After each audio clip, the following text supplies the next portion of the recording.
First, anyone who farms for a living has to be something of a fatalist. Wind and rain, blizzards and drought, markets that go boom or bust, they're all part of the job.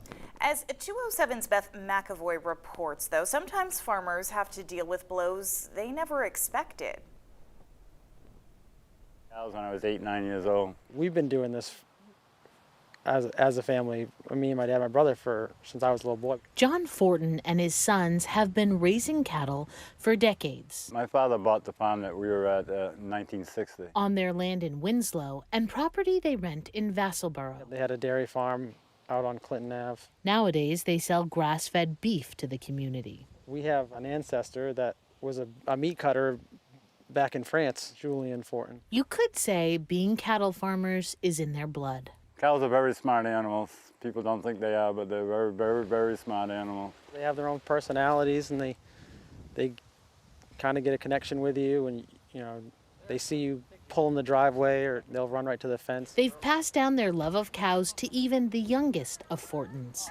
I got Tilly on my birthday when I turned 6. Tilly is Aria's cow. She loves the cows a great deal and always wants to come see them. The Fortins had a herd of 80 cattle, but a few weeks ago, the unthinkable happened. I was home. We just finished up haying. I just got done baling hay. Wrapping up some silage bales it's kind of the end of our season. Hay that we were going to try to make dry, but we knew that the weather was coming in, so I hurried up and baled it. Went inside once it started raining. And I wasn't even home 10 minutes, and Tori called us. We got a call from Tori, who owns this property, that the lightning had struck the tree. It said that 5 or 6 of our heifers had gotten struck they were out here dead. They got struck by lightning, and when we got here, there was actually 8 of them. For John Fortin, at that moment, it was hard to grasp what had happened. I had a hard time not to cry. I love my cattle, so. I was just at a loss for how to comprehend it at first, and then worry about getting them out of here as quickly as possible too. You could see the other cows were affected a little bit. They were sniffing the dead ones. In an instant, they lost 10% of their herd. The 8 that were killed were all heifers. The heifer is a young female that hasn't had a calf yet. Oh, they were being raised to have, calves in the future. Like they were big, and some of them were big enough to breed, but I wasn't going to breed them till next year. So they were my future herd. Their future and the future of his herd cut short. Some say the cows were riding out the storm under the tree, but Fortin isn't buying it. Well, they said that they were underneath the tree to get out of the weather, but I don't believe that. I mean, they were just in the wrong place at the wrong time, so. We had to go get a dump trailer and find somebody that would take them, because it's no easy task to bury or dispatch 8 animals. The dead cows were taken to a composting facility. We called the sheriff's department because I didn't know. I put out a police report for it, so in case my insurance would cover it. Fortin's insurance won't cover the loss of the cattle. He only has liability. They are definitely a huge investment.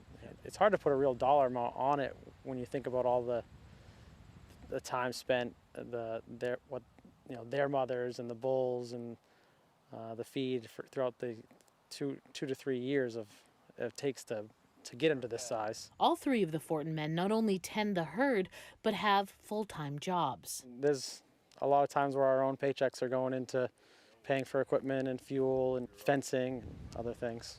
At the suggestion of others, the Fortins started a GoFundMe, not sure what to expect. We figured, it couldn't hurt to try.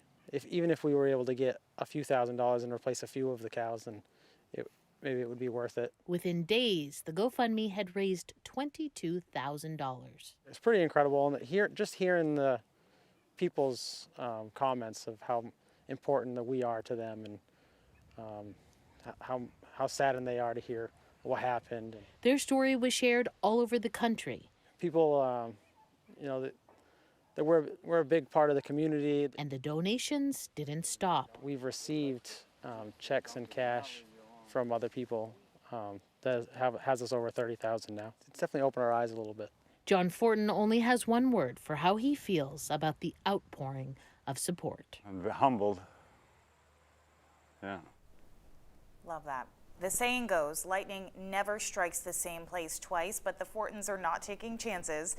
They do have plans to tear down the tree that was struck by lightning. And with the money they've raised, the Fortins do plan to replace the heifers they lost and finish up some projects around the farm. Really nice to see the community coming around them. Yeah, such a grim story, and it's nice to see that it has a somewhat brighter ending. It doesn't ease the pain, but still, what a story.